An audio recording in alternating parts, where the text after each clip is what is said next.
የልጅነት ህልሙን ያሳካ ጀግና ነው። በታዳጊነቱ በሰፈር ውስጥ በጎዳና ላይ ጨዋታዎች ይለብሰው የነበረው ቀዩን ክርስቲያኖ ሮናልዶ ያደርገው የነበረውን የማንቸስተር ዩናይትድ ማሊያ ነበር። ነው ጊዜ ደርሶ ያኔ በልጅነት ያደንቀው የነበረውን ክለብ ከገባበት መቀመቅ ማውጣት ይችል እንደው ብሎ ካሪንግተን ከተፍ ያለ ነው ድንቡሽው ብሪያን ምቤሞ ከማንቸስተር ዩናይትድ በተሻለ ጥቅሞችም ያቀረቡለት ነበሩ። እሱ ግን ከልጅነቱ በልቡ ውስጥ የታተመው ክለብ ወደ ከፍታው ለመመለስ የአሞሪም ፕሮጀክት አካል ሆኖ ከተፍ ብሏል። ቁጥሮች እንደሚያሳዩት ምቤሞ ዘንድሮ ልቆ የሚገኝባቸው ዳታዎችም አሉ። ሃፍታይም ስፖርትን ሰብስክራይብ በማድረግ ይህንንና ሌሎችንም ዘገባዎችን እንድትከታተሉ ስዩም ፍቃዱ ጋብዛለሁ።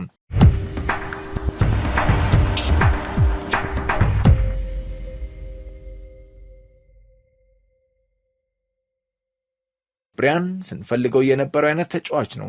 ፈጣን ነው፣ ቀጥተኛ ነው፣ በአንድ ለአንድ ግንኙነት አሸንፎ የሚያልፍ ነው። በፍጹም ቅጣት መምቻ ክልል ውስጥ በትክክለኛው ቅጽበት በመድረስ ግቦችን ያስቆጥራል። ይህንን ያሉት የቀድሞ አሰልጣኙ ቶማስ ፍራንክ ናቸው። በብሬንትፎርድ ያሉ እሱን ስላስፈረሙበት አጋጣሚ የተናገሩት ነው።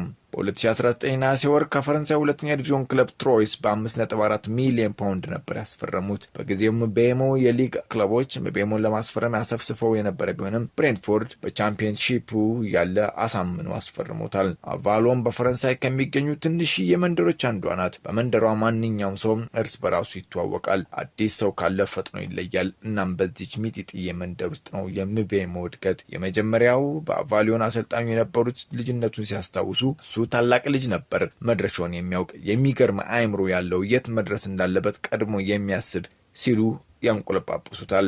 እስከ 2013 እንደ አውሮፓውያን አቆጣጠር በሰፈር ውስጥ ቡድን ከቆየ በኋላ በ14 ዓመቱ ከፍ ወዳለው ትሮይስ ተቀላቀለም። ምቤሞ በበርካቶች አይን ውስጥ የገባበትን ብቃት ያሳየው በፒኤስጂ ሜዳ ፓርክ ደ ፕሪንስ 2018 እንደ አውሮፓውያን አቆጣጠር ላይ ባስቆጠራቸው 2 ግቦች ነው። ኩፕ ጋምባርዴላ የፍጻሜ ውድድር ልክ እንደ ኤፍኤ ካፕ ውድድር ሆኖ የወጣቶች የፍጻሜ ጨዋታ ነበረ። በሁለቱ የፍጻሜ ጨዋታ 2 ግቦችን አስቆጠረም። ኪሊያን ምባፔ በኋላ 2 ግቦች ያስቆጠረ የመጀመሪያው ተጫዋች እንዲሆን አስችሎታል። ክለቡ ትሮይ ከ62 ዓመት በኋላ ዋንጫ እንዲያነሳ አስችሎታል። ምቤሞ ፕሮፌሽናል ኮንትራትም እንዲፈራረም አበቃው። ያ እንቅስቃሴው በሊግ ለሚወዳደረው ዋናው ቡድኑ ትሮይ በተጠቀሰው ዓመት ላይ በ4 ጨዋታዎች ላይ ተሰልፎ በግሉ መልካም ጊዜ ቢያሳልፍም ክለቡ ግን ወደ ሊግ 2 ወረደ። በ2018-19 የውድድር ዓመት በሊግ 2 በግሉ ምርጥ ጊዜን አሳልፏል። ቡድኑን ወደ ሊግ 1 ለመመለስ በግሉ ጥሩ የሚባልም ጊዜም ነበረው። በ40 ጨዋታዎች 11 ግብ አስቆጥሮ ቡድኑን በደርሶ መልስ ጨዋታ ወደ ሊግ 1 ለመመለስ በሚደረገው የመጨረሻ ቀን ጨዋታ አበቃው። ይሁንና በሌንስ ተሸንፈው ሳይሳካ ቀረም። በግሉ ምርጥ ጊዜን በማሳለፉ የሊግ የሊግ 1 ክለቦች ተጫዋቹን ለማስፈረም ተሯሯጡ።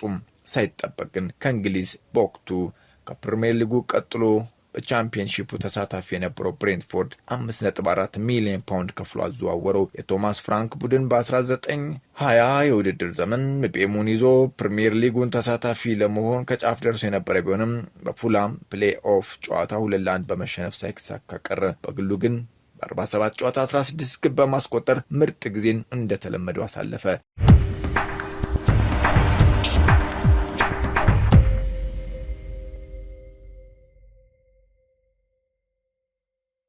ኢቫን ቶኒ በ2020 ቡድኑን መቀላቀሉን ተከትሎ ምቤሞ ወደ ክንፍ አጥቂነት አዘንብሎ መጫወት ጀመረ። ብሬንትፎርድን በ2021 የውድድር ዓመት ከጓደኞቹ ጋር በመሆን ክለቡን ወደ ፕሪሚየር ሊጉ አሳደገ። በአጠቃላይ በብሬንትፎርድ በ242 ጨዋታዎች 7 ግቦችን አስቆጥሯል። በተለይ ባለፈው ዓመት ከዊሳ ጋር የነበረው ጥምረት ከዓይን ያውጣችሁ የሚያስብል ነበር። ምቤሞ 20 የሊግ ግቦችን ማስቆጠሩ ይታወሳል። ቶማስ ፍራንክ ቶተናምን መረከባቸውን ተከትሎ እሱም ወደ ቶተናም ሊያመራ እንደሚችል ሲጠበቅ ነበር። ቶተናምም የተሻለ የዝውውር ገንዘብና ጥቅማጥቅም አቅርቦለት ነበር። ይሁንና ማንቸስተር ዩናይትድ ከገባበት የውጤት ማሽቆልቆል ለማውጣት ወደ ዩናይትድ መምጣት እንደሚፈልግ አሳወቀም። ከቻምፒየንስ ሊግ ተሳትፎ ይልቅ ከልጅነት ጀምሮ ይደግፈው የነበረውን ክለቡን በአቅሙ ለማገዝ ከተፈለም። በብሬንትፎርድ በሳምንት ሲከፈለው የነበረው 45,000 ፓውንድ ሲሆን ዩናይትድ ወደ 150,000 ፓውንድ ከፍ አድርጎ በ71 ሚሊዮን ፓውንድ አጠቃላይ ዋጋ አስፈረመው። እንደ ግል ጥሩ እንቅስቃሴን ቢያሳይም እንደ ቡድን ግን ዩናይትድ ውጤቱ ከሚጠበቀው በታች ነው። ብዙም መናገር የማይወደው ምቤሞ በቀድሞ ክለቡ ብሬንትፎርድ እንደተሸነፉ እንዲህ አለ። አሰልጣኙ ሩበን አሞሪም ጫና ውስጥ በመግባታቸው ተጫዋቾች ኃላፊነት ልንወስድ ይገባል አለ። እንደማስበው በቡድኑ ውስጥ ሁላችንም ኃላፊነት ልንወስድ ግድ ይለናል። እንደ ዩናይትድ ባለ ትልቅ ክለብ ውስጥ ስትጫወት ሁሉም ምን እንደምታደርግ ማወቅ ይፈልጋል። እንደ ቡድን የተሻለ ነገር ማድረግ ይጠበቅብናል አለ።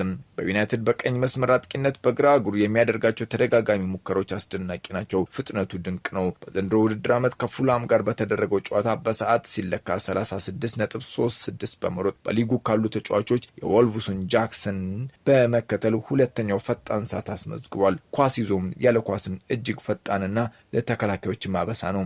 በአንድ ለአንድ ግንኙነት የቴክኒክ ችሎታው ግሩም ነው። እየተዋሃድን ነው። ትንሽ ጊዜ ያስፈልገናል። በደንብ ስንግባባ ደጋፊዎች የሚፈልጉትን ውጤት እንሰጣቸዋለን ብሏል። በሰንደርላንዱ ጨዋታ ላይ ምርጥ ኳስ ለሜሰን ማውንት አቀብሎ ግሩም ግብ ተቆጥሯል። የወርሃ ነሐሴ የማንቸስተር ዩናይትድ ኮከብ ተጫዋች መባሉም ይታወሳል። እስካሁን በሁሉም የፕሪሚየር ሊግ ውድድሮች ላይ በቀዳሚነት ተመራጭ ነው።